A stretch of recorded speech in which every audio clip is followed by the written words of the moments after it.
मध्य प्रदेश के धार में आज चप्पे चप्पे पर पुलिस के जवान तैनात हैं। भोजशाला पर हाईकोर्ट के फैसले के बाद आज पहला जुमा है और हिंदू संगठनों ने आज महाआरती और पूजा पाठ की तैयारी की है। इसे देखते हुए प्रशासन अलर्ट है। हालांकि मुस्लिम संगठनों का कहना है कि वो आज जुमे की नमाज के लिए प्रशासन के निर्देश के मुताबिक ही काम करेंगे। इस बीच हाईकोर्ट के फैसले के बाद आज भोजशाला में पहली बार हिंदू संगठन बड़ा आयोजन कर रहा है। इसे देखते हुए धार के डीएम और एसपी खुद मॉनिटरिंग कर रहे हैं। पूरे इलाके में 9 सिक्योरिटी लेवल से निगरानी रखी जा रही है। पुलिस के साथ साथ आरएएफ के जवान भी तैनात हैं। क्विक रिस्पांस टीमों को भी लगाया गया है ताकि हालात को फौरन संभाला जा सके। वहीं पुलिस ने ड्रोन भी तैनात कर रखे हैं जिससे हर तरफ निगरानी की जा रही है।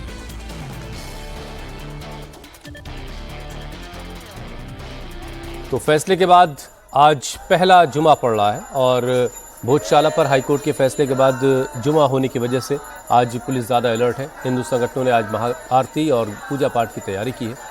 इसे देखते हुए प्रशासन अलर्ट है। हालांकि मुस्लिम संगठनों का कहना है कि वो जुमे की नमाज के लिए एडमिनिस्ट्रेशन के तरफ से कही गई बातों के मुताबिक ही काम करेंगे। इस बीच हाईकोर्ट के फैसले के बाद आज भोजशाला में पहली बार हिंदू संगठन कोई बड़ा आयोजन कर रहे हैं। इसे देखते हुए धार को डीएम और एसपी खुद मॉनिटर कर रहे हैं। पूरे इलाके में 9 लेवल की सिक्योरिटी लगाई गई है और उसके हिसाब से निगरानी की जा रही है। पुलिस के साथ आरएएफ के जवान तैनात हैं। क्विक रिस्पांस टीमों को लगाया गया ताकि किसी भी तरह के बिगड़ते हुए हालात को तुरंत संभाला जा सके। ड्रोन के जरिए निगरानी की जा रही है ताकि चप्पे चप्पे पर नजर रखी जा सके।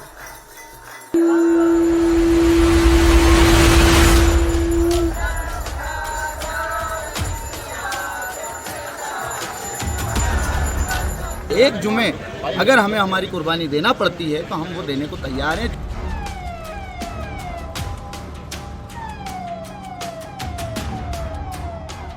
जो पुलिस प्रशासन ने गाइडलाइन जारी करी है, सभी समुदाय के लोग उसका सम्मान करें।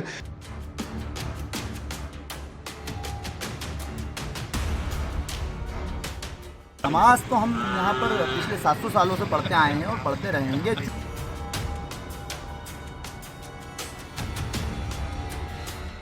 किसी भी प्रकार के जो भ्रामक संदेश अफवाहें किसी भी माध्यम से ना फैलाई जाएं।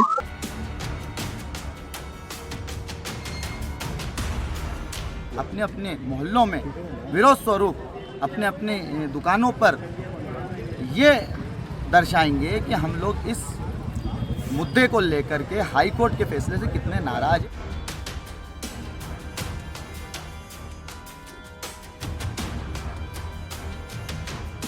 सोशल मीडिया पे भी हमारी लगातार कड़ी से कड़ी नजर है। जिन्होंने भी खासकर आपत्तिजनक पोस्ट डाले हैं उन तक पुलिस पहुंची है।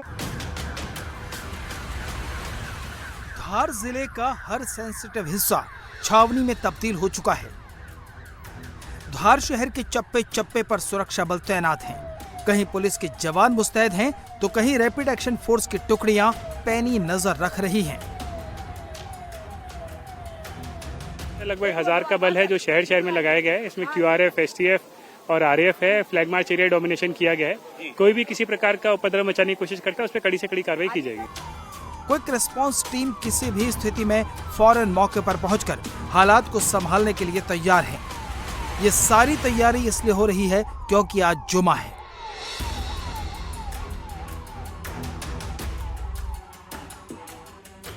पंद्रह मई को हाईकोर्ट की इंदौर पीठ ने अपने फैसले में ASI के 7 अप्रैल 2003 के उस आदेश को भी निरस्त कर दिया था जिसके तहत हिंदुओं को केवल मंगलवार को पूजा की अनुमति दी गई थी और मुस्लिम समुदाय को शुक्रवार को नमाज पढ़ने की इजाजत दी गई थी। इस फैसले के बाद हिंदू संगठन भोजशाला में आज सुबह से ही पूजा पाठ कर रहे हैं। आज भोजशाला परिसर में मां वाग्देवी की भव्य महाआरती का आयोजन हो रहा है। हाईकोर्ट के फैसले से पहले तक मुस्लिम समुदाय दोपहर 1 बजे से 1:30 बजे तक नमाज पढ़ते थे, लेकिन अब हाईकोर्ट के फैसले के बाद ASI इसे भोजशाला के नाम से मान्यता दे चुका है। इसलिए किसी भी गड़बड़ी की आशंका को देखते हुए प्रशासन ने अपनी तैयारी कर ली है। धार में एक दिन पहले पुलिस ने फ्लैग मार्च किया। पूरे शहर में 9 लेयर की सिक्योरिटी लगाई गई है। ग्राउंड पर पुलिस और RAF के जवान तैनात हैं तो हवा से ड्रोन सारी गतिविधियों पर नजर रख रहे हैं। पल पल की रिपोर्ट कंट्रोल रूम में पहुंचाई जा रही है। प्रशासन ने साफ कह दिया है कि हाईकोर्ट के फैसले का हर हाल में पालन होगा। जो माननीय न्यायालय के जो निर्देश प्रसारित किए गए उसके संदर्भ में उसको इम्प्लीमेंटेशन कराने के लिए समस्त प्रकार की कार्रवाइयां की जा रही हैं।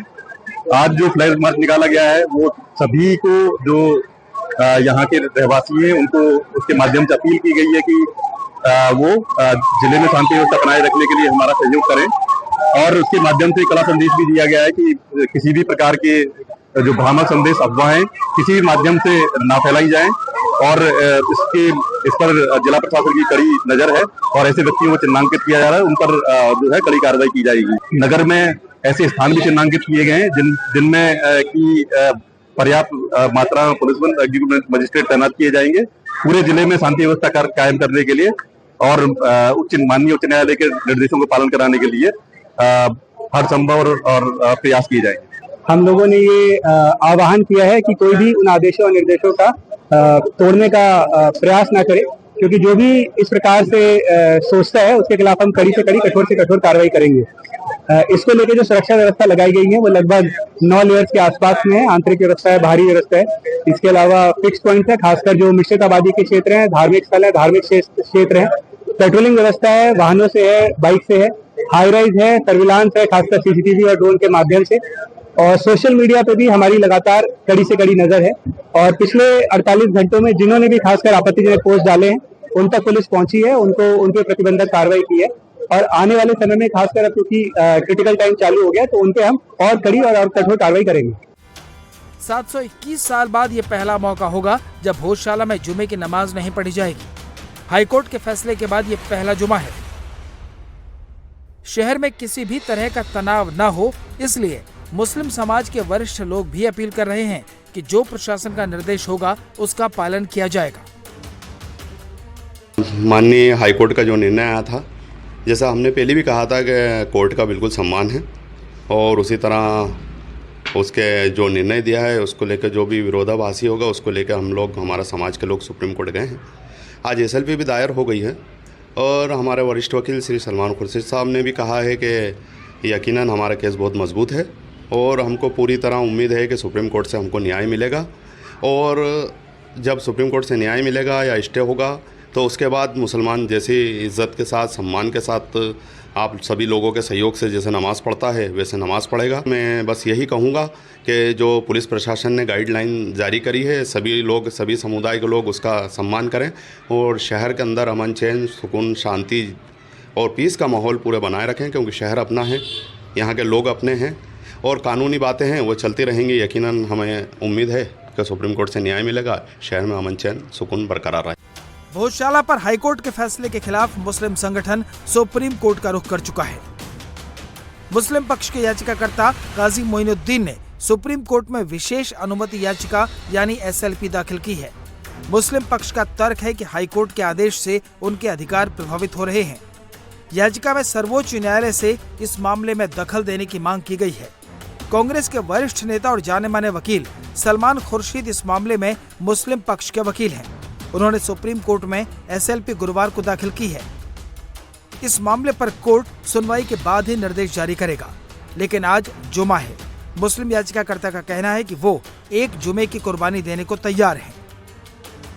आज हम आश्वस्त हैं कि बिल्कुल हमें यहाँ नमाज पढ़ने की अनुमति सुप्रीम कोर्ट देगा, जो हाई कोर्ट ने हमसे छीनी है। तो इसके लिए हम सुप्रीम कोर्ट की शरण में गए हैं और ये भी अपील साथ साथ करना चाहते हैं हम लोग कि हम लोग शुरू से यहाँ पर संविधान के दायरे में रहकर लड़ाई लड़ी है और आगे भी लड़ेंगे। इसलिए एक जुमे अगर हमें हमारी कुर्बानी देना पड़ती है तो हम वो देने को तैयार हैं, चूँकि समाज ने हमेशा संविधान के दायरे में रहकर हर वो चीज़ की है कि जिससे समाज पर किसी तरह का दाग ना लगे। ये चीज़ें हम बार बार कहते आ रहे हैं कि किसी एक समाज को दबाया ना जाए, सबको आज़ादी है, सबको आज़ादी से उसका धर्म का पालन करने दिया जाए। और हम लोग कल अपने अपने मोहल्लों में विरोध स्वरूप अपने अपने दुकानों पर ये दर्शाएंगे कि हम लोग इस मुद्दे को लेकर के हाई कोर्ट के फैसले से कितने नाराज है, लेकिन संविधान के दायरे में रहकर नाराज है। जो मुस्लिम समाज है वो पूरा एकजुट है, शुरू से एकजुट है। सभी जनप्रतिनिधि और जितने भी हमारे सरपरस्त है वो सब इस मामले में एकजुट है और एकजुटता से काम कर रहे हैं। सभी का सहयोग हमें प्रदान हो रहा है। लेकिन मैं फिर एक मैसेज देना चाहता हूं कि इस मामले को लेकर के जो लोग अपनी अपनी अलग अलग नेतागिरी कर रहे हैं वो अपनी नेतागिरी बंद करें। नमाज तो हम यहाँ पर पिछले 700 सालों से पढ़ते आए हैं और पढ़ते रहेंगे। चूँकि कोर्ट ने कोई एक ब्रेक लगाया है, वो आदेश हमने प्रशासन के समक्ष पेश किया है और प्रशासन ने हमें ये आश्वस्त किया है कि आप लोग धैर्य बनाए रखें, अपनी बात आगे ही कोर्ट में रखने की कोशिश करिए। तो हमने वो सारी बातें नोट की। धार में 1500 से ज्यादा जवान तैनात हैं, लेकिन प्रशासन के लिए राहत की बात यह है कि मुस्लिम संगठन नमाज की जिद नहीं कर रहे।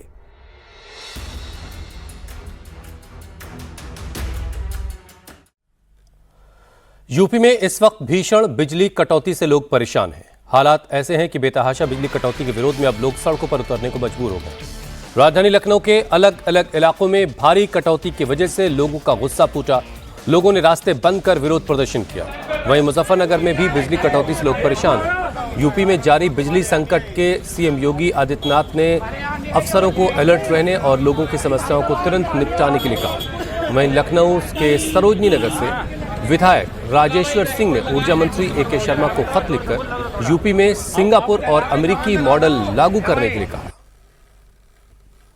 तो यूपी में भीषण गर्मी पड़ रही है और ऐसे वक्त में बिजली की कटौती, जो अघोषित बिजली की कटौती है, उससे लोग इतना परेशान हैं कि अब लोग सड़कों पर आ गए। जगह जगह सड़कें रोक करके, जाम करके लोग प्रदर्शन कर रहे हैं। और इसी वजह से एक विधायक ने ऊर्जा मंत्री को बाकायदा खत लिखा और लोगों को बिजली कटौती से राहत देने की बात की।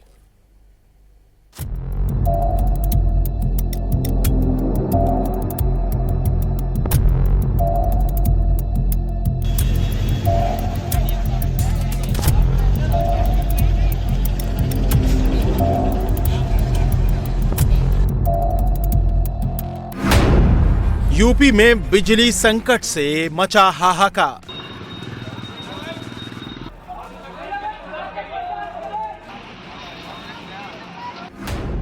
बिजली कटौती से आम आदमी का फूटा गुस्सा।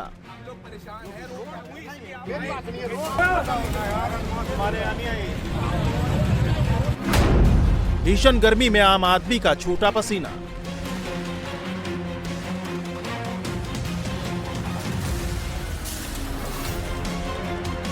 यूपी में भीषण गर्मी और बिजली कटौती से आम आदमी पर डबल अटैक हुआ है। एक तरफ पारा लगातार बढ़ता जा रहा है तो दूसरी तरफ भीषण गर्मी के बीच लखनऊ में लगातार हो रही अघोषित बिजली कटौती और लो वोल्टेज की समस्या से नाराज लोगों का गुस्सा फूट पड़ा है।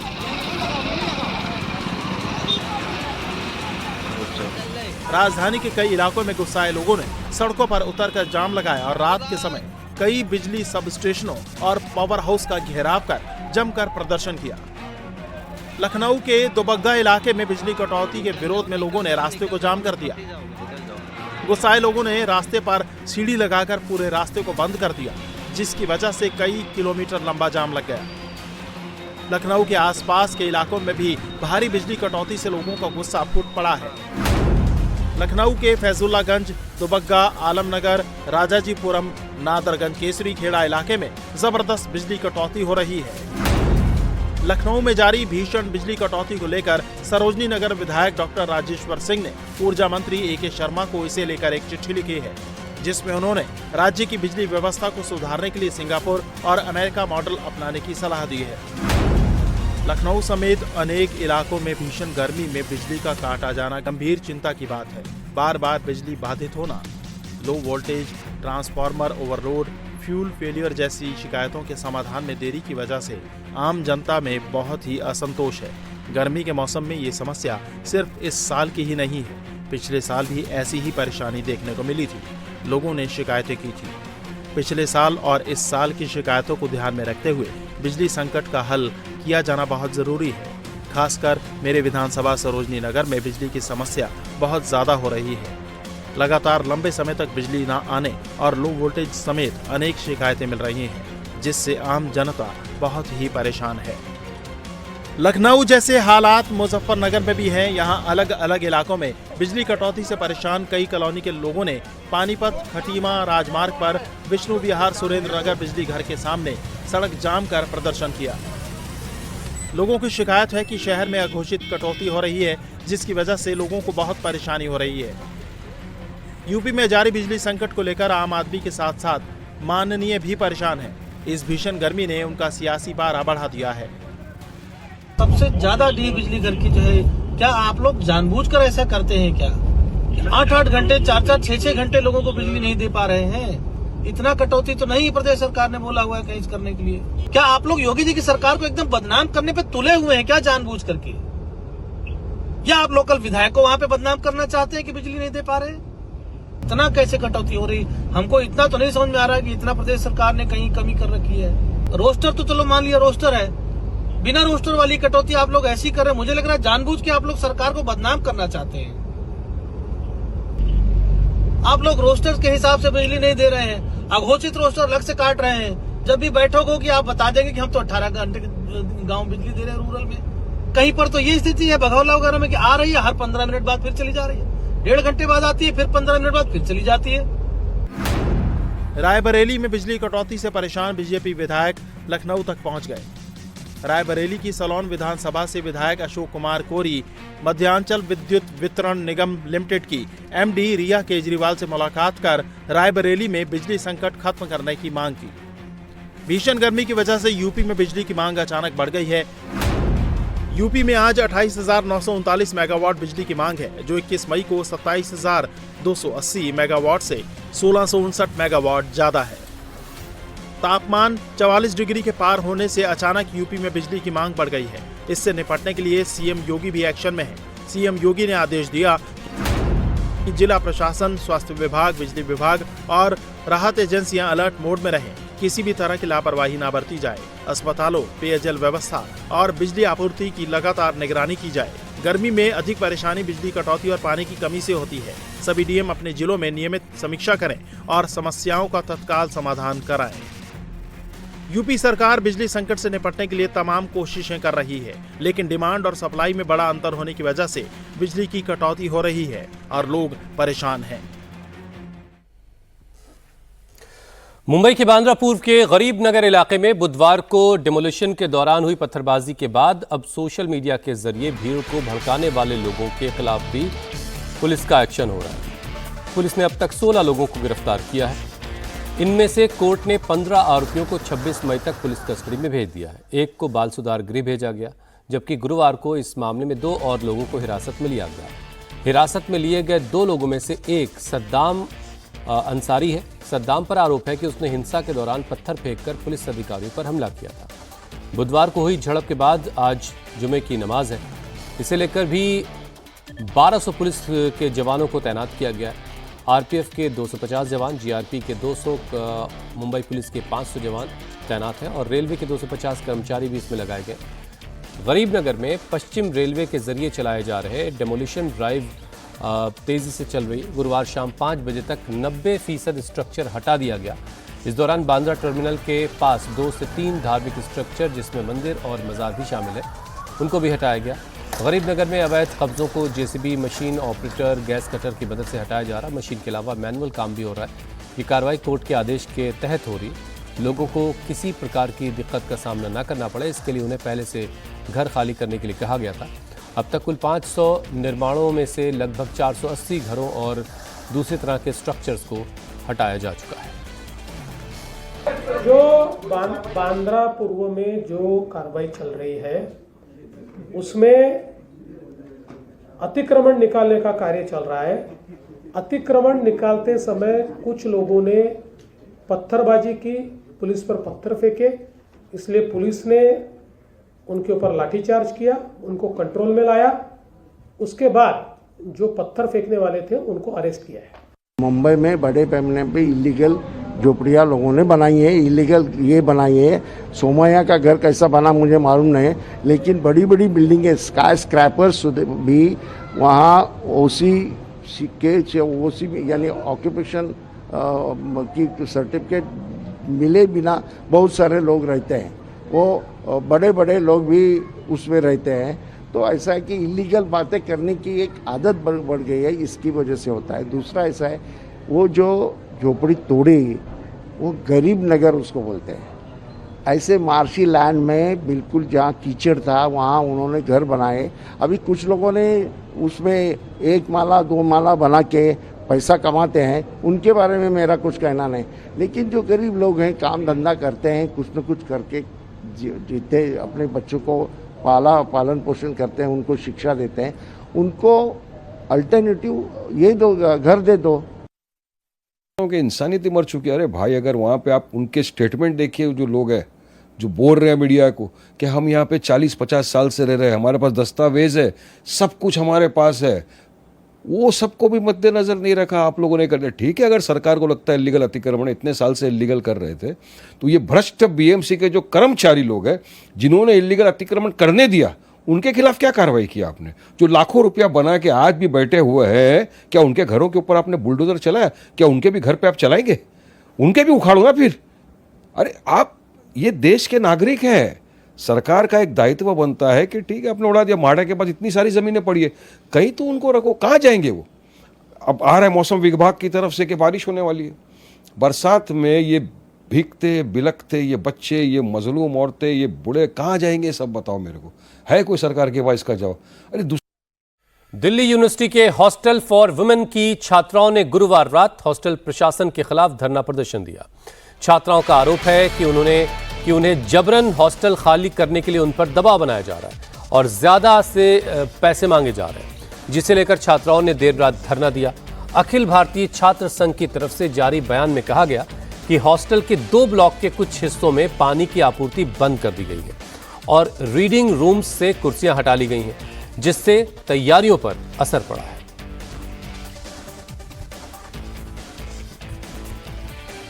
तो गर्ल्स हॉस्टल में रहने वाली छात्राओं ने धरना दिया। दिल्ली विश्वविद्यालय में देर रात यह धरना प्रदर्शन हुआ। छात्राओं का आरोप है कि जबरन हॉस्टल खाली करने के लिए उन पर दबाव बनाया जा रहा है और जो फीस है वो काफ़ी बढ़ा दी गई है, जिसे लेकर छात्राओं ने देर रात तक धरना दिया। अखिल भारतीय छात्र संघ की तरफ से जारी बयान में कहा गया कि हॉस्टल के 2 ब्लॉक्स के कुछ हिस्सों में पानी बंद कर दिया गया, रीडिंग रूम से कुर्सियां हटा ली गई हैं। जाहिर है इससे बच्चों को पढ़ने लिखने में काफ़ी दिक्कत हो रही है। अगर पानी कहीं का बंद हो जाएगा तो फिर रोज़ाना के काम धाम कैसे होंगे?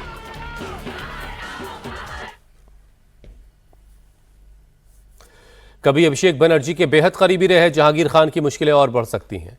जहांगीर खान के खिलाफ ईडी में शिकायत दर्ज करवाई गई है। आरोप है कि जहांगीर खान के पास 200 करोड़ की संपत्ति है जो उन्होंने अवैध तरीके से कमाई। ईडी में यह भी शिकायत बीजेपी नेता विधान पारुई ने करवाई है कि विधान पारुई साल 2021 में फाल्ता से बीजेपी के उम्मीदवार रह चुके हैं। इस बीच ये सुगबुगाहट भी तेज हो गई है कि जहांगीर खान अपने खिलाफ दर्ज मामलों के बाद कहीं फरार हो गया है। टीएमसी का नकली पुष्पा पहले झुका, अब गायब।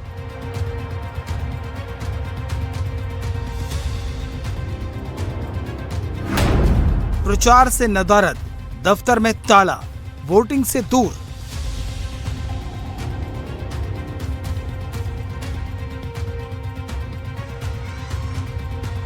जिसने फलता में खुद को पुष्पा बताकर फायर बताया था, जिसके समर्थन में प्रचार करने आए अभिषेक बनर्जी बीजेपी कार्यकर्ताओं के लिए शमशान बनाने का वादा कर रहे थे।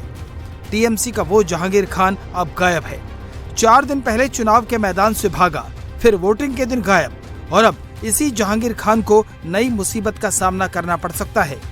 बीजेपी नेता और 2021 में फलता विधानसभा से बीजेपी के उम्मीदवार विधान पारुई ने जहांगीर खान पर गंभीर आरोप लगाते हुए ईडी में शिकायत दी है।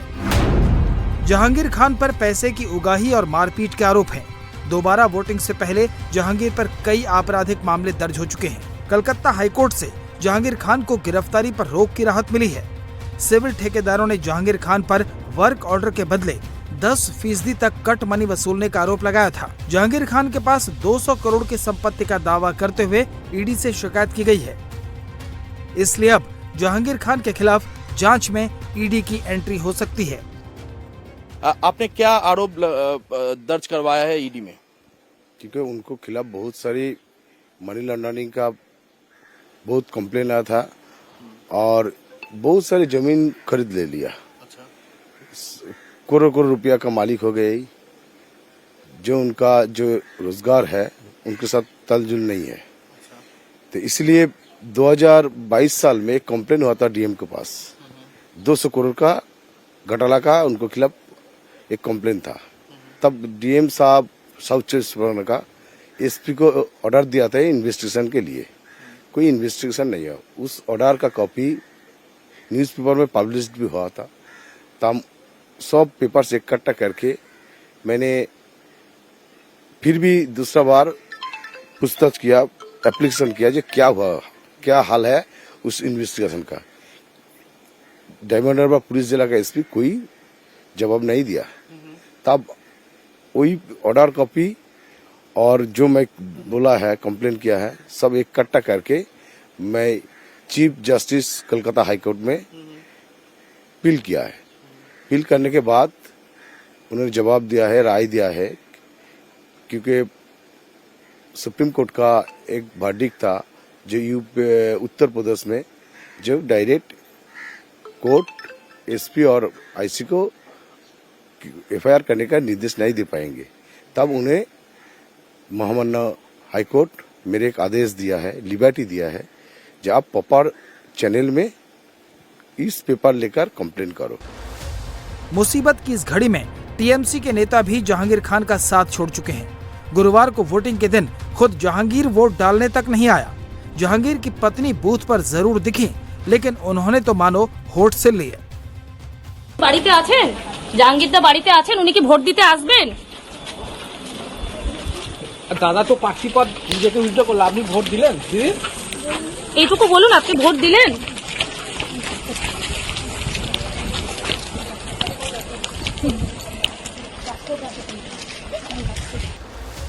जो जहांगीर खान कल तक फलता में लोगों को डराता था, वो आज गायब है। उसके दफ्तर पर ताला लगा है, घर से कोई जवाब देने वाला नहीं है। ये थोड़ा नाम का लिस्ट थोड़ा देखेंगे। सबसे पहले उनका नाम का जो लिस्ट है ये है जहांगीर खां, 264 नंबर उनका नाम का लिस्ट। लेकिन अभी तक इसमें वो वोट डालने नहीं आए हैं और इसीलिए टिक भी नहीं लगा हुआ है और उनके घर पे भी ताला लगा हुआ है और वो वोट डालने भी आज नहीं आए हैं। यानी कि कहीं ना कहीं ये जो अपने आप को पुष्पा कहते थे वो घर पर भी नहीं है, वोट डालने अपने बूथ पर भी नहीं पहुंचा है। तो कहीं ना कहीं तृणमूल कांग्रेस के जो ये उम्मीदवार है वो कहाँ है, इसी को लेकर तरह तरह के सवाल पैदा हो रहा है। फलता की रीपोलिंग में 88% वोटिंग हुई है। उन लोगों ने भी खुलकर वोट डाला जिन्हें जहांगीर के गुर्गे घर से बाहर नहीं निकलने दे रहे थे। नतीजा 24 मई को आएगा। और अब खबर पश्चिम बंगाल के सीएम शुभेंदु अधिकारी के पीए चंद्रनाथ रथ के मर्डर से जुड़ी हुई। दरअसल इस मामले में 5वीं गिरफ्तारी हुई है। इनपुट के आधार पर सीबीआई ने यूपी पुलिस के साथ मिलकर बलिया जिले से नवीन सिंह नाम के एक व्यक्ति को आर्म्स एक्ट में गिरफ्तार किया। शुरुआती जांच में पाया गया कि नवीन के हथियारों से ही शूटर्स ने चंद्रनाथ रथ की हत्या की। नवीन सिंह के पास से हथियार बरामद हुए जिन्हें फॉरेंसिक जांच के लिए भेजा गया है। सूत्रों के मुताबिक इस हत्याकांड की साजिश रचने वाले राजकुमार से पूछताछ में नवीन का नाम सामने आया, जिसके बाद उसकी गिरफ्तारी हुई है। तो शुभेंदु अधिकारी के पीए चंद्रनाथ रथ की हत्या के मामले में एक और गिरफ्तारी हुई है। जिन हथियारों से चंद्रनाथ रथ की हत्या हुई वो हथियार नवीन सिंह नाम के एक व्यक्ति ने सप्लाई किए थे और उसे आर्म्स एक्ट के तहत गिरफ्तार किया गया है। शुरुआती जांच में पाया गया कि नवीन के हथियार से ही चंद्रनाथ रथ को मारा गया, उसकी हत्या की गई। नवीन सिंह के पास से हथियार भी मिले जिन्हें जांच के लिए भेजा गया है। सूत्रों के मुताबिक इस हत्याकांड की जो साजिश रचने वाला है राजकुमार, उसी ने नवीन का नाम लिया था, जिसके बाद नवीन की गिरफ्तारी हुई है। पश्चिम बंगाल में सत्ता परिवर्तन के बाद शुभेंदु अधिकारी लगातार एक्शन में है। बंगाल सरकार ने सार्वजनिक जगहों पर, सड़कों पर नमाज को लेकर के पाबंदी लगा रखी है। सरकार के इस फैसले के बाद से कोलकाता के राजा बाजार और पार्क सर्कस जैसे इलाकों में तनाव जैसे हालात हैं। सड़कों पर नमाज पढ़ने से रोके जाने के बाद विरोध प्रदर्शनों और पथराव के बाद प्रशासन ने सुरक्षा के कड़े इंतजाम किए हैं। आज जुमे की नमाज है। ऐसे में कोलकाता और आसपास के जिलों में बड़ी संख्या में पुलिस फोर्स के साथ पैरामिलिट्री फोर्स के जवान भी तैनात हैं। राज्य सरकार ने साफ किया है कि आम लोगों की असुविधा और ट्रैफिक ब्लॉक होने की किसी भी स्थिति में इसे बर्दाश्त नहीं किया जाएगा और आदेश का उल्लंघन करने वालों के खिलाफ कानूनी कार्रवाई होगी। लखनऊ की मेयर सुषमा खरकवाल पर इलाहाबाद हाईकोर्ट ने बड़ा एक्शन लिया।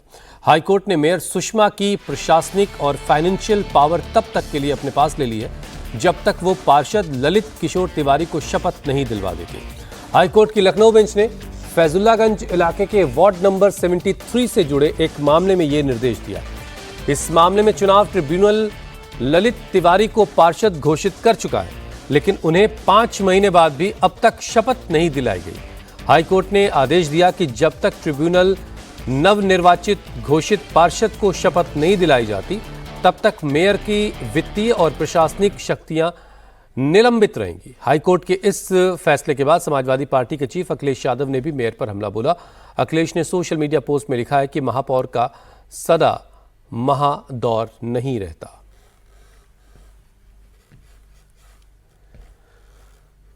मिडल ईस्ट में जारी तनाव की वजह से दुनिया भर में तेल और गैस का संकट है, तो भारत में भी इसका असर दिखाई दे रहा है। पेट्रोल और डीजल के क्राइसिस की अफवाहों के चलते जगह जगह लंबी लोगों की कतारें दिख रही हैं।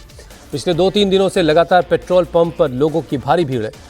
अफवाह के चलते कई जगहों पर तेल भी नहीं मिल रहा। ऐसे में प्रशासन ने देश भर के 500 से ज़्यादा पेट्रोल पंप्स पर रेड की। करीब 111 डिस्ट्रीब्यूटर्स को शो कॉज नोटिस जारी किया। बेवजह पैनिक फैलाने की वजह से 35 पेट्रोल पंप्स पर पेनल्टी लगाई गई। एक पेट्रोल पंप का लाइसेंस सस्पेंड कर दिया गया। दरअसल इस वक्त खेती में भी फ्यूल का अच्छा खासा इस्तेमाल होता है और ऐसे में हर साल डीजल की खपत बढ़ जाती है, लेकिन लोग अफवाहों की वजह से पंपों पर घंटों खड़े हुए दिखाई दे रहे हैं। नहीं कोई ऐसा कोई डर वाली बात नहीं है। बाकी जो है बढ़ेगा सबके साथ एक साथ है, ऐसी कोई तो है। ज्यादा डला रहे हो पेट्रोल, कम डला रहे हो? अभी तो वैसे हिसाब से कम ही डला रहे हैं। देखो जैसा का हिसाब किताब चल रहा है नहीं ऐसा कुछ भी नहीं है। आराम से, कोई दिक्कत नहीं है, कोई परेशानी नहीं है। बाद मिला यहाँ तो मिल गया, बैंक के 2-2 घंटा लाइन लगता है। सबसे बड़ी समस्या है कि ग्रामीण अंचल के सारे पेट्रोल पंप बंद हैं। अगर वहाँ पेट्रोल मिलता बाहर तो ये समस्या नहीं होती। अब प्राइस आएगा तो आएगा सर, क्या कर रहे हैं उसको। सबके साथ है, पूरे विश्व के साथ है, हमारे साथ भी व्यवस्था यहाँ पेट्रोल पे कोई दिक्कत नहीं। लोगों का पैनिक सेल है, इसकी जरूरत नहीं। पेट्रोल मिल रहा है मगर थोड़ी सी किल्लत है, थोड़ी किल्लत।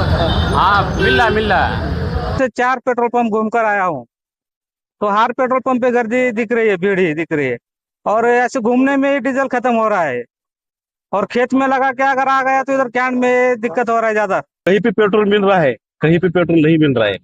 अभी किसकी शादी है, किसकी दूसरे गांव गुजर गए हैं हमारे सगे, उसको जाने को बहुत दिक्कत हो रही है। पैनिक होने का कुछ काम नहीं। मेरा मतलब यही है कि पैनिक होने का कुछ काम नहीं ना, तो मिलना हर डीजल पे होना, पेट्रोल पंप पे। ग्राउंड के हालात आपने देखे, मगर सरकार दावा कर रही कि पेट्रोल डीजल की कोई कमी नहीं है, सप्लाई भी रेगुलर है। पेट्रोलियम मंत्रालय की ज्वाइंट सेक्रेटरी का कहना है कि खेती के सीजन में अचानक डीजल की डिमांड बढ़ी है, इसीलिए कुछ पेट्रोल पंप्स पर डीजल मिलने में कुछ दिक्कत हो रही है। कुछ पेट्रोल पंप पर और कुछ एरियाज में ये देखा जा रहा है कि जो बाइंग है वो इंक्रीज हुई है और काफ़ी ज़्यादा ग्रोथ भी देखी जा रही है। मंत्रालय में भी इसे एनालाइज किया है और ये पाया है कि कुछ इंक्रीज तो एग्रीकल्चर सीजन के चलते हैं। इसके अलावा प्राइस डिफरेंस है, जो सरकारी तेल कंपनियां हैं वो जिस भाव पर पेट्रोल और डीजल बेच रही हैं और उसके मुकाबले जो प्राइवेट कंपनीज हैं वहां पर दाम कुछ अधिक है। इसके चलते भी ये डिमांड जो है वो सरकारी कंपनियों पर शिफ्ट हो रही है, परंतु इसके बावजूद भी हमारे पास सफिशिएंट सप्लाईज हैं और डिमांड के हिसाब से तुरंत के तुरंत एक्शन लिया जा रहा है और हर पेट्रोल पंप पर सप्लाई को सुनिश्चित करने का हर प्रयास किया जा रहा है। राजस्थान से भी डीजल की कमी की खबरें लगातार आ रही हैं, लेकिन राजस्थान के food and civil supply secretary ने बताया कि हमारे पास पिछले साल की तुलना में ज्यादा स्टॉक है और किसी को पैनिक होने की जरूरत नहीं है। अगर हम पिछले साल के और इस साल के डेटा को कंपेयर करें तो ये आपके सामने स्क्रीन पर डेटा है। कुल जो राजकीय पेट्रोल कंपनियां हैं उनमें पिछले साल के मुकाबले 24% अधिक पेट्रोल बिक रहा है और 33.9% अतिरिक्त डीजल बिक रहा है। ये पिछले मई 2025 और मई 2026 का कंपैरिजन है। और ये तो इतनी मतलब खरीद बढ़ गई है जनता की। तो ये एक तरह से हम ये कह सकते हैं कि चूंकि अखबारों में कुछ इस तरह का माहौल बन गया है कि लोगों को लग रहा है कि रेट बढ़ जाएंगे या रेट बढ़ रहे हैं, तो हमें बताया गया कि लोग जो पहले 10-15 लीटर भरवाते थे वो सब फुल टैंक भरवा रहे हैं। तो एक तो कारण ये है जिसके कारण लोगों को एक थोड़ा सा पैनिक का माहौल है, लेकिन उपलब्धता में कोई कमी नहीं है, अवेलेबिलिटी पूरी है। दूसरा कारण ये है कि अभी जो बल्क जितने जो फ्लीट ओनर्स हैं ट्रक और बस वाले, पहले उनके अपने पंप चला करते थे तो वह अपने पंप पे बल्क डीजल खरीद के उसमें भरा करते थे। अब चूंकि बल्क डीजल का रेट ज़्यादा है तो उन्होंने अपने पंप बंद कर दिए हैं, तो उनके ट्रक और बस भी सामान्य पेट्रोल पंप से आके भरवा रहे हैं, तो उससे भी थोड़ी अतिरिक्त भीड़ हो गई है। तीसरा कारण ये है कि चूंकि कमर्शियल एलपीजी का दाम बढ़ गया है तो कुछ लोगों ने अपनी भट्टियों को डीजल पे शिफ्ट कर लिया है, तो उन लोगों के कारण भी डीजल की थोड़ी डिमांड बढ़ गई है। तो डिमांड इंक्रीज हुई है, उसको पूरी तरह से उपलब्ध करवाया जा रहा है। उपलब्धता में कोई कमी नहीं है, केवल एक अनावश्यक कुछ लोग माहौल बना रहे हैं। मुंबई में मानसून से पहले नालों की सफाई का काम युद्ध स्तर पर चल रहा है। इस बार जगह जगह पानी न भरे और लोगों को जलभराव की समस्या का सामना न करना पड़े, उसे लेकर बीएमसी मुंबई के ड्रेनेज सिस्टम को साफ करवा रही है। हालांकि इस दौरान नालों से हैरान करने वाली चीजें निकल रही हैं। गटर के अंदर से कचरा कम और घरेलू सामान ज्यादा निकल रहा है। हद तो तब हो गई जब नाले के अंदर से एक पूरा ऑटो रिक्शा निकला और पुलिस का भारी बैरिकेड भी निकला, जिसे देखकर बीएमसी के बड़े अधिकारी हैरान रह गए। हालांकि बीएमसी का कहना है कि 31 मई तक सभी नाले साफ हो जाएंगे और इस बार जल भराव की समस्या नहीं होगी।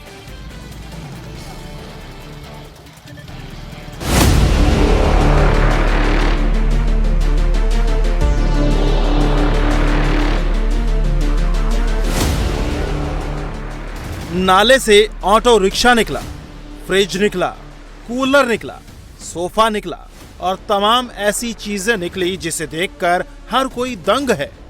वैसे तो नालों की सफाई में कीचड़ और प्लास्टिक निकलते हैं, लेकिन मुंबई के नालों की जब सफाई शुरू हुई तो जो सामान बाहर आए उसे देखकर सबकी आंखें खुली की खुली रह गई। नालों से कचरा कम और घरेलू सामान ज्यादा बाहर निकले। नाले में सोफा, फ्रिज, गद्दे जैसी चीजें भरी हुई थी और हद तो तब हो गई जब नाले के अंदर से एक पूरा ऑटो रिक्शा निकला, जिसे देखकर बीएमसी के बड़े अधिकारी भी हैरान रह गए। दरअसल मानसून से पहले बीएमसी हर साल मुंबई के ड्रेनेज सिस्टम को साफ करती है ताकि मानसून में जल भराव और बाढ़ की स्थिति को रोका जा सके। इसी कड़ी में जब इस बार भी नालों की सफाई का अभियान शुरू हुआ तो नालों में इतनी गंदगी जमा थी कि बड़ी बड़ी मशीन्स को मंगाना पड़ा। नाले में पड़े कचरे को निकालने के लिए क्रेन लगानी पड़ी। साकीनाका इलाके में नाले की सफाई के दौरान एक पुराना ऑटो निकला तो गोवंडी मानखुर्द इलाके में नाले से सोफा, गद्दे, बेड जैसे घरेलू आइटम निकले। एक नाले से बड़ा कूलर निकला तो कुछ जगहों पर पुराने फ्रिज, वॉशिंग मशीन, बड़ी बड़ी अलमारियां और टूटे हुए ड्रम जैसी चीजें निकली।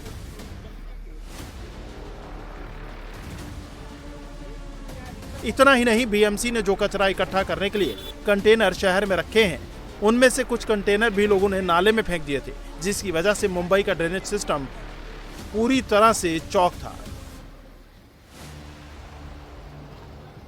ऐसे में अब बीएमसी के अधिकारी लोगों से अपील कर रहे हैं कि नाले में ऐसी चीजों को ना फेंकें जिससे आगे उन्हें ही दिक्कत हो। मुंबई जलमय नहीं होनी चाहिए, इसके लिए हम लोग पूरी तरह से कोशिश करते हैं।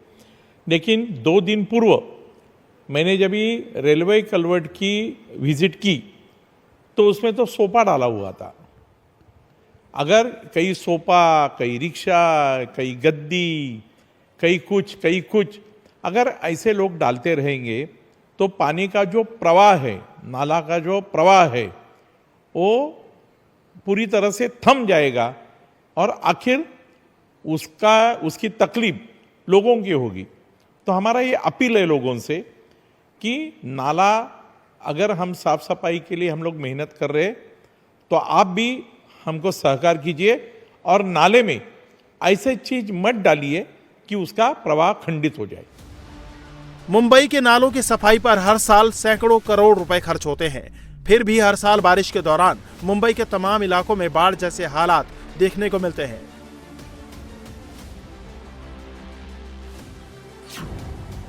इस बार बीएमसी ने नालों की सफाई के लिए 1302 करोड़ का बजट दिया है। सिर्फ नालों की सफाई पर 158 करोड़ रुपए खर्च किए जा रहे हैं और नालों की सफाई की डेडलाइन 31 मई है।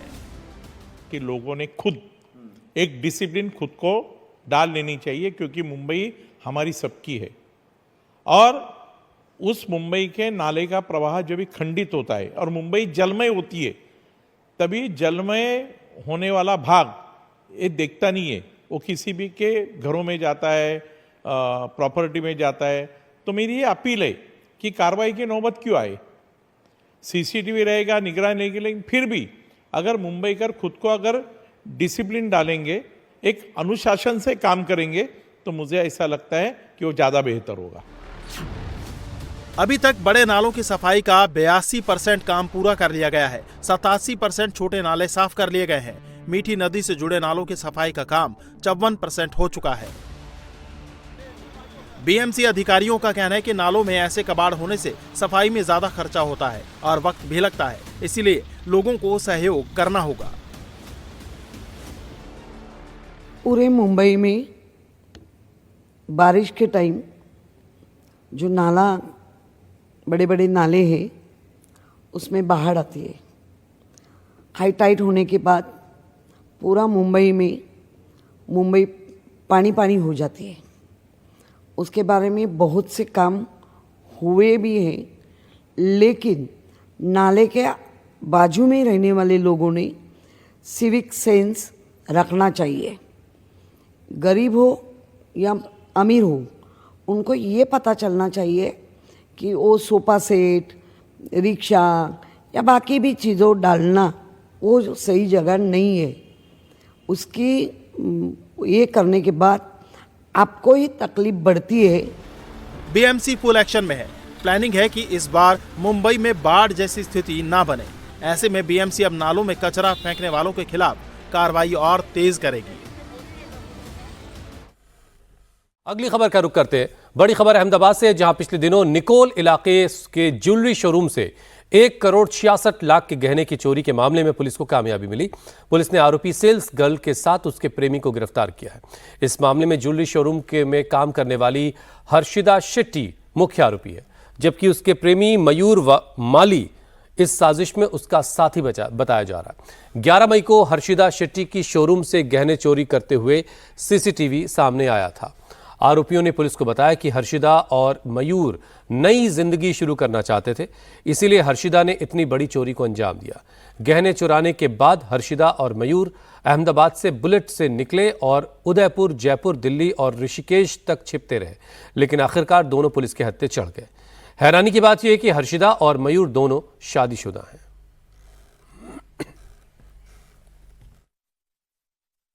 उनका कहना यह है कि उन्हें पता था वो पकड़ी जाएंगी, लेकिन उनको एक नए जीवन की शुरुआत करनी है और ये मयूर के साथ नए जीवन की शुरुआत करनी है।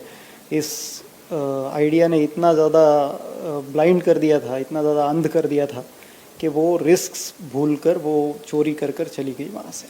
उनको कहीं दूर यहाँ से चले जाएंगे और हम दोनों मिलके सेटल हो जाएंगे कहीं और, कहीं दूसरा बिजनेस कुछ शुरू कर लेंगे, इस विचार से उन्होंने वो चोरी की है। She is married and even Mayur is married. उनका दोनों का शादी हो चुका है और दोनों वो उनकी राजकोट में उनकी फैमिली है, वो राजकोट में फैमिली से दूर यहाँ पर अपनी माँ बाप के साथ रह रहे थे पिछले कुछ समय से। और उनकी सिस्टर की एक रिक्वेस्ट की वजह से, रेफरेंस की वजह से उनको यहाँ पर जॉब मिली थी और पिछले 6-7 महीने से ये मयूर नाम के लड़के से वो कांटेक्ट में आई और उनकी तरफ थोड़ा लगाव बढ़ा और उन्होंने ऐसा डिसाइड किया कि हम कहीं और जाके नई ज़िंदगी बसा लेंगे और उसके लिए पैसा चाहिए, इसलिए उन्होंने वो चोरी कर ली। जो चोरी की, फिर यहाँ से वो उदयपुर गए, जयपुर गए, दिल्ली से ऋषिकेश गए, ऋषिकेश से वापस दिल्ली आए और दिल्ली में उनका कुछ झगड़ा हुआ बातों बातों में। उस झगड़े के बाद मयूर वहाँ से निकल गया और वो वहाँ से जाने के बाद ये उनको ढूंढने का प्रयास ही कर रही थी कि उतने में क्राइम ब्रांच की टीम वहाँ पहुँच गई और उनको अरेस्ट किया गया। कल पुलिस ने अहमदाबाद से लड़के को भी पकड़ लिया और थोड़ी रिकवरी हुई है। 130-135 ग्राम गोल्ड लड़के के पास, 160 ग्राम के आसपास लड़की के पास, और बाकी की रिकवरी अभी जारी है।